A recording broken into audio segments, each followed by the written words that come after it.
Hello again, everyone, and welcome back to Learn Linux TV, and also welcome back to my brand new Netdata course. Now, we're getting close to the end at this point. However, there's still a lot to learn. And in today's video, what we're going to do is explore a very important topic. We need to stay on top of things, so what we need to do is get into the concept of alerting. And the reason why this is such an important concept is that adequate alerting by itself can make or break infrastructure reliability. As administrators, if an anomaly happens, we need to be aware of it right away. With Netdata, we can also benefit from alerts on top of all the neat dashboards and graphs. In fact, alerting makes the entire solution come full circle. And to set some context, already within the series we saw how to view anomalies as well as go through system logs. Even with just that, Netdata offers incredible value. We can oversee the health of all key metrics by browsing the dashboards, and we can create custom dashboards that display the information that's most important to us. But as great as all of that happens to be, it only benefits us if we're looking at Netdata. But as system administrators, we need to make sure that we're being proactive. And what alerting does in Netdata is bring important information to our attention, either by email, within Slack channels, or wherever we prefer to receive our alerts. This way, if something were to happen, we could be notified right away so we could be ready to take action. In fact, setting up alerts within Netdata is really important. That way we can make sure that we're getting the full use out of the solution. And in today's video, what we're going to do is dive in, so let's do that right now. Whenever you think of alerting, you should have a general idea of what's important before getting started. And this is going to be different for everyone. Sure, key metrics such as storage, CPU, RAM, and so on are universally important, so pretty much everyone will want to be alerted to anomalies with resources like those. There's always going to be key metrics to watch, and also company or implementation-specific things that are unique to your environment. Either way, Netdata can support us and keep us informed. My suggestion for you is to think of a few things that are important to you in particular, and as we explore alerting in Netdata, you could use it as an opportunity to set up relevant alerts. Before we customize alerting, let's first take a look at any existing alerts that we might have. Even without any configuration at all, Netdata will display alerts about things it deems important for you to know. By visiting the Alerts tab, we can see any issues that Netdata may have noticed. And right here is the Alert tab, so I'll click on that. On my end, I have a few systems here that need to be restarted after being updated. And the interesting thing about this is that I've configured my internal provisioning system to automatically take care of this for me, but something must be broken within that system because we see a few instances here that have not been rebooted yet, which I've configured to happen automatically, or so I thought. But Netdata has detected that these instances are still pending reboot, so I guess after I finish filming this, I'll need to take a look at this. But the good thing about this is that you're able to see some actual alerts within my internal infrastructure. If you do see items here, then you might need to take some sort of action. Maybe a storage volume is getting full and you'll need to delete a few things. Perhaps a CPU is pinned on your database server. Whatever might be happening within your infrastructure, this is a good place to check.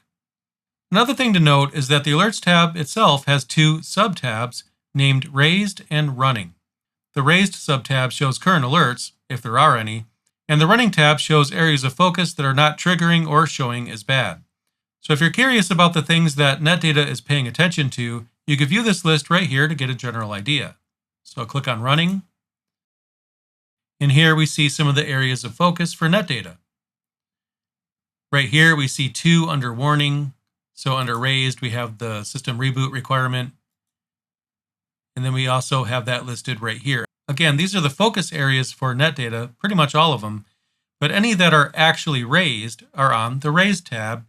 And right here I have 2 of those. Also, check out the panel here on the right-hand side. And this side panel enables us to narrow things down a bit. For example, if we're only concerned with storage at the moment, we could choose a disk metric, such as disk.space, within the context menu here on the right. And to narrow it down a bit, I'll just type disk right here. And here we have disk space, for example. So I can narrow it down based on what in particular I'm interested in knowing more about. We also have relevant metrics in the type and component section as well, and we can use that to narrow things down if we have something more specific that we're looking for. Anyway, while monitoring your infrastructure, it's a good idea to check out the Alerting tab to see if there's anything here of concern. But as helpful as the Alerts tab happens to be, everything we've seen so far isn't proactive. Proactive monitoring is a critical aspect of infrastructure management because the idea is that we should be aware of things immediately and hopefully before stakeholders notice anything. As administrators, if we are able to inform stakeholders of potential concerns before they notice, that shows that we're responsible and we're taking ownership of things. That builds trust. But not only that, the faster we're made aware of something, the better. And to help with that, Netdata is able to send alerts directly to us via a multitude of different channels, so we can hook Netdata into other systems that we might have, such as Slack or email. And if you're curious, the app that I use personally is called Pushover. Pushover isn't specific to Netdata. It's an app you can use on a smartphone that you can then configure to receive alerts. Pushover supports all kinds of different alerting sources, Netdata included. The idea is that you can install an app like this if you don't already have a chosen app that does this kind of thing. Then all you have to do is configure Netdata to send alerts to whatever your application of choice happens to be. But even if you don't have a preferred app such as Pushover, you can always opt for email or SMS or whatever you happen to have access to. Let's take a look at how you go about setting this up. First, what we'll do is click on the gear icon on the bottom left corner of the screen right here. This will take us to Space Settings. In here, we have an Alerts and Notifications section, so I'll click on that. And this is where we could begin configuring alerting. In my account, you'll see that I have two notification methods set up, email as well as something called mobile app. For me, mobile app refers to Pushover. To avoid confusion, I wanted to point out that editing is disabled for personal channels such as email and mobile apps.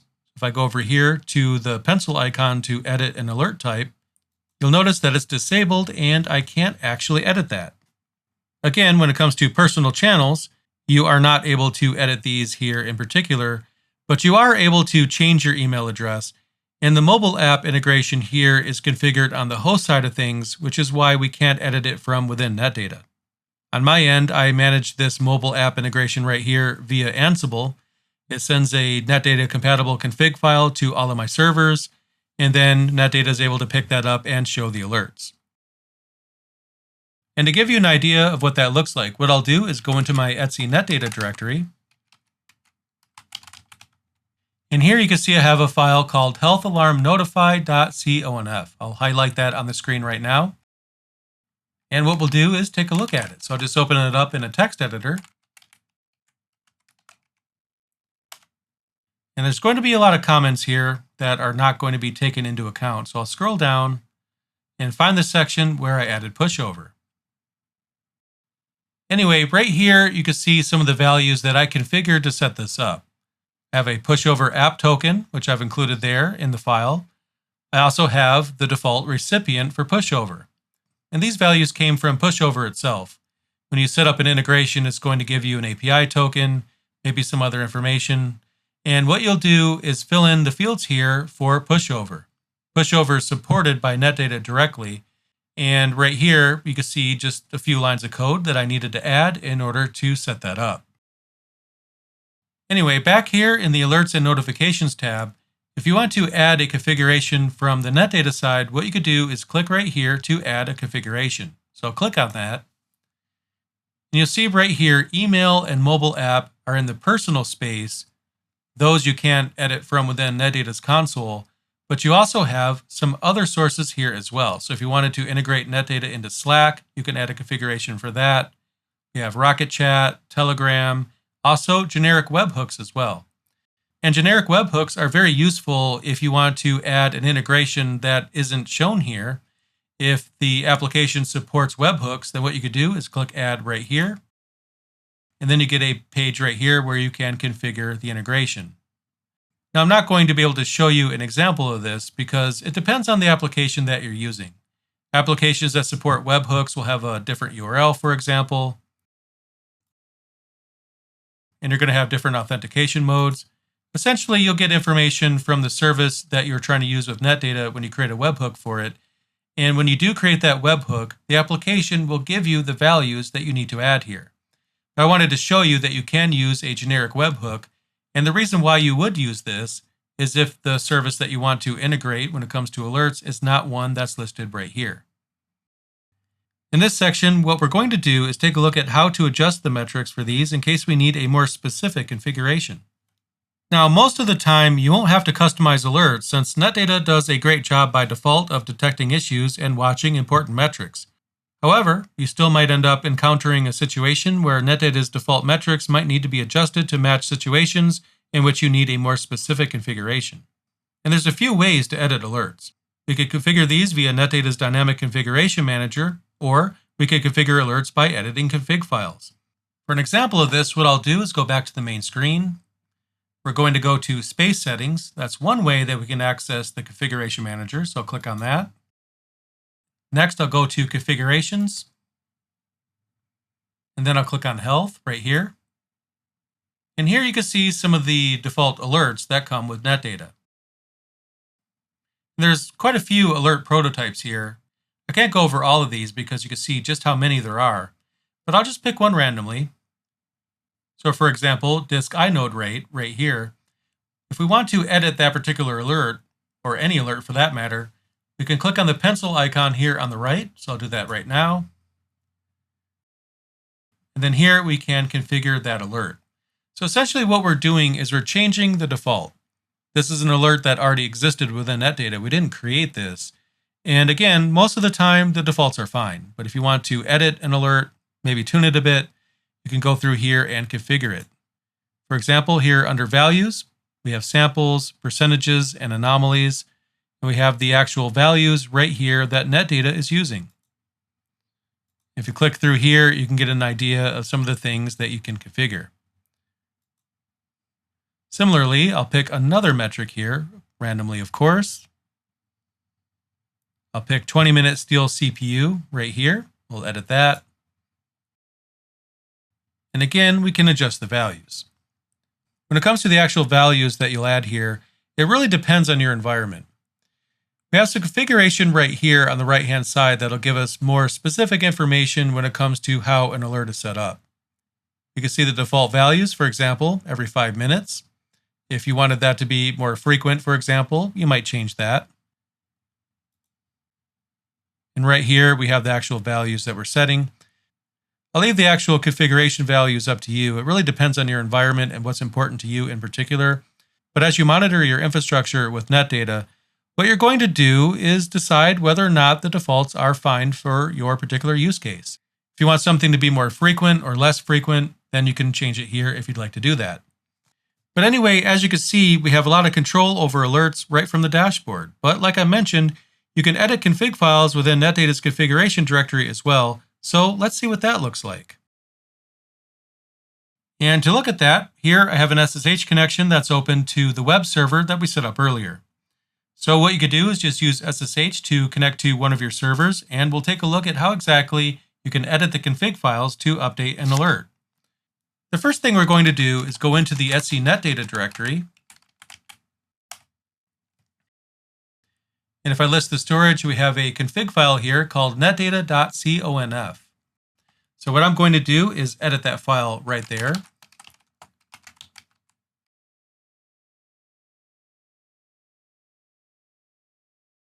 And we really don't have much of anything, do we? When it comes to this particular config file, at least by default, it's going to be empty the first time you look at it. There will be some comments within the file, as you can see, but there's no actual configuration within this file by default.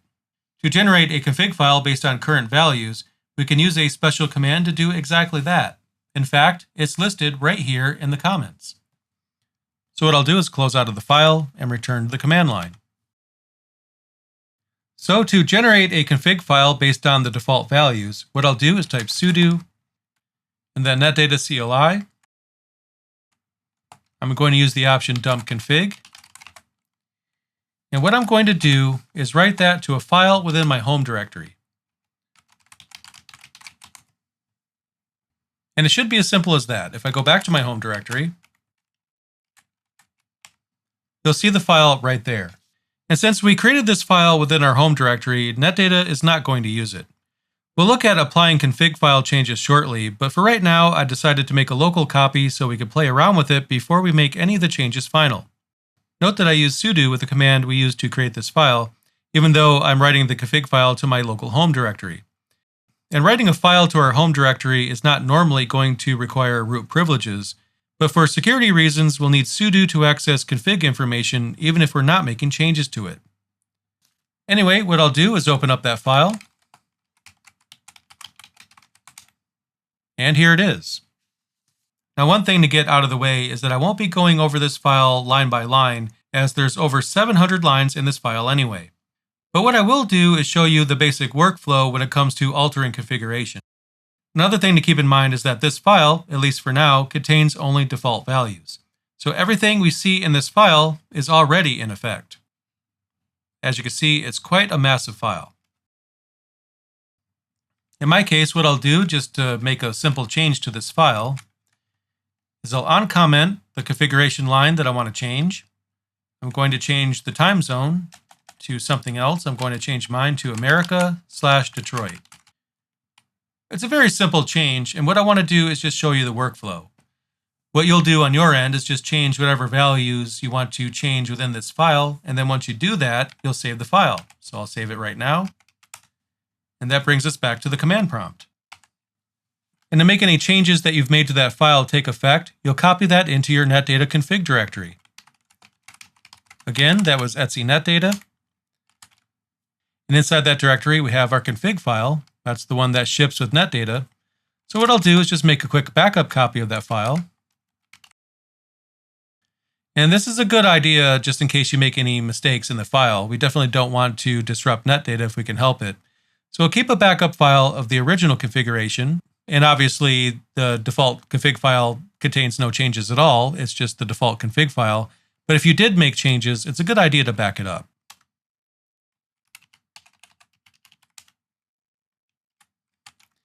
And now we have the config file and the backup file. Next, what we'll do is elevate our privileges with sudo. And what we want to do is copy the config file that's currently in our home directory. And what we want to do is overwrite the config file that exists inside this directory. And once we do make changes to that file and copy the file in the config directory, we'll need to reload Netdata to let Netdata know that changes have been made to that file so it can reread that file and have those changes take effect. To do that, what I'll do is run sudo and then Netdata CLI, just like that. And what we want to do is reload health, just like this. So I'll press enter, and that should be all there is to it. Now there's another way that we can edit alerts and configuration as well. So if I clear the screen, again, we're in the etc netdata directory, and inside this directory, we have another directory, health.d. So let's go in there. Now currently, the directory is empty. However, if you want to add custom configuration, this is a great place to store them since we can have an individual config file per metric rather than going through a 700+ line config file anytime we want to make changes. But how exactly do you populate this directory with config data? Well, what we'll do is go back one directory, and again, we're in the etc netdata directory, and there we'll have a script named edit config. And to get a better idea of how this works, what I'll do right now is just run edit config with no options or parameters, just like this. And it gives us some helpful information when it comes to how this particular script works. And from the output here, we can glean that this is a script we can use to edit configuration directly. And you know what? Here's an example command that'll help us do exactly that. So what I'll do is type sudo. Since I'm making changes to the system, I will need root privileges. I'm going to run the edit config script, which is here in the same directory that I'm in. And then what I'll do is type health.d, the directory I was referring to earlier, and then cpu.conf. So I'll press enter. And what this will do is open a config file with our default editor populated with default values. And you're probably noticing a bit of a trend here. When values are at their default within Netdata, there's no configuration shown within the files. But anytime we want to edit configuration, we can generate config files by either using the Netdata CLI command or the edit config script that's included within the etc Netdata directory. With the example that I just gave you, we're editing configuration regarding the CPU. Within the command, we tell it that we want to store configuration within the health.d directory, which is the designated place.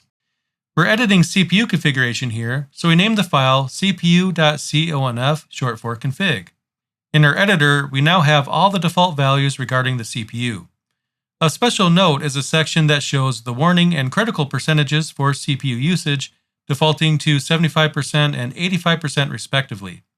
This means that CPU usage will hit warning if it hits 75% utilized, and will reach critical status if it reaches 85%. And we can also see that this pertains to CPU usage over 10 minutes. We can adjust these metrics if we want Netdata to be more or less aggressive. Usually the default values are fine, but sometimes you may not agree with them and want to adjust them. If so, you'd adjust the values to where you want them and save the file. For example, let's assume that your server's baseline is around 40% utilized and it really doesn't get any much more utilized than that.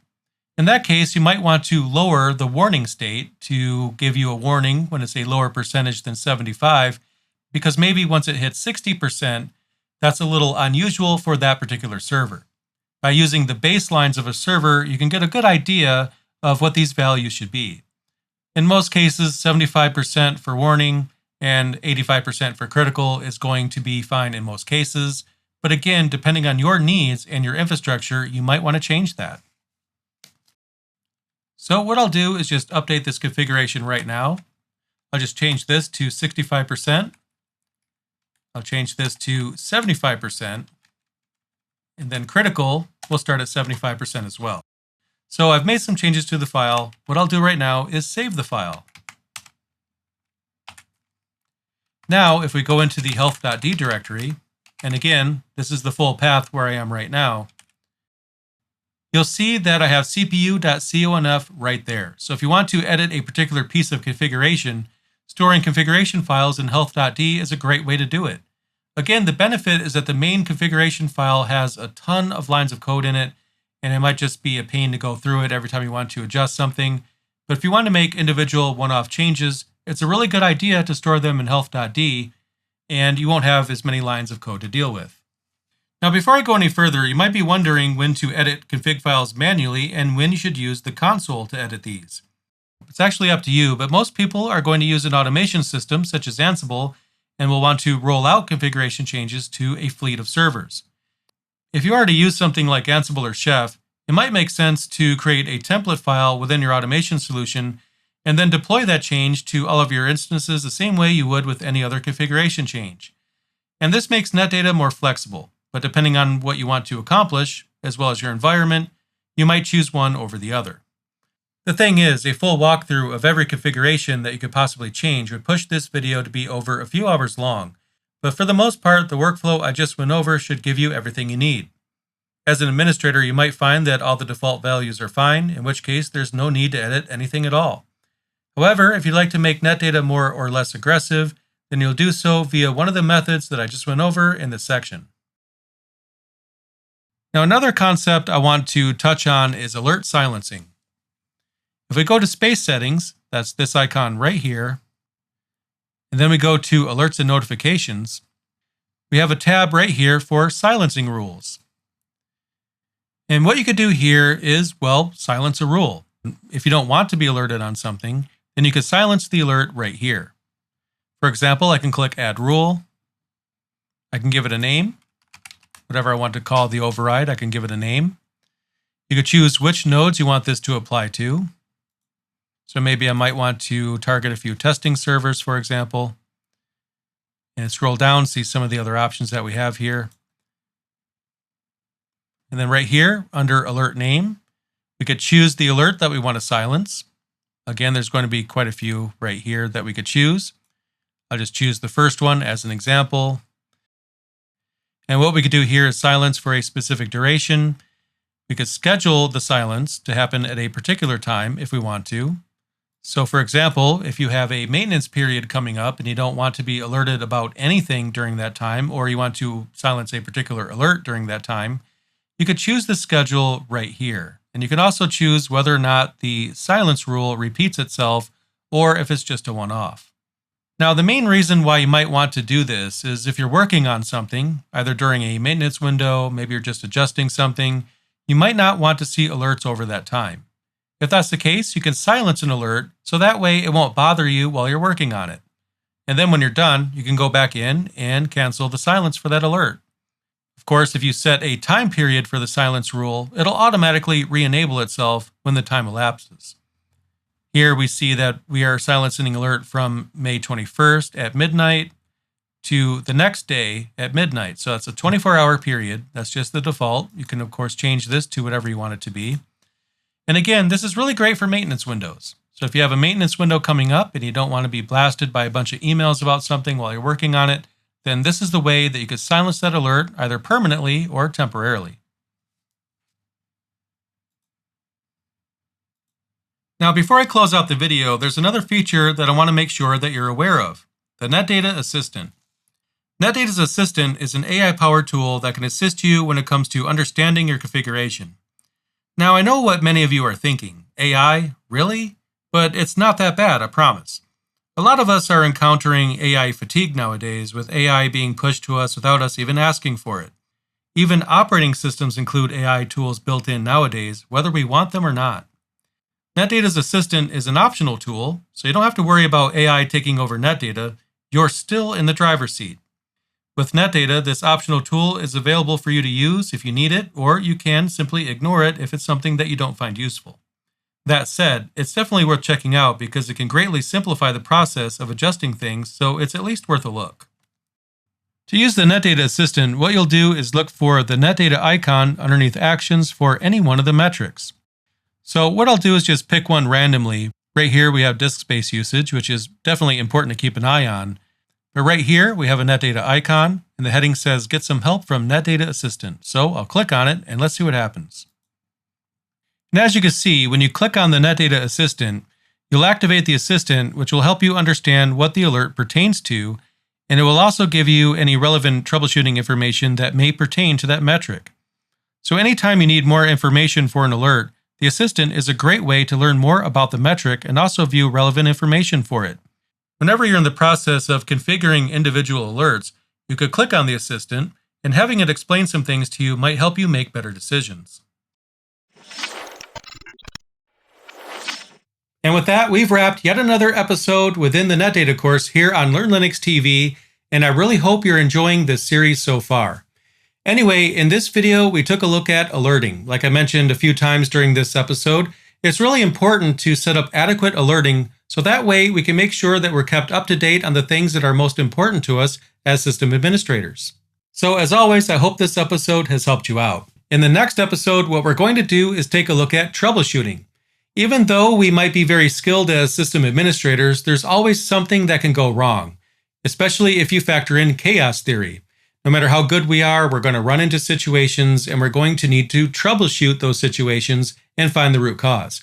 And that's exactly what we're going to do in the next episode. So as soon as you're ready, I'll meet you over in that episode. But in the meantime, thank you so much for checking out this video, and I'll see you in the next one.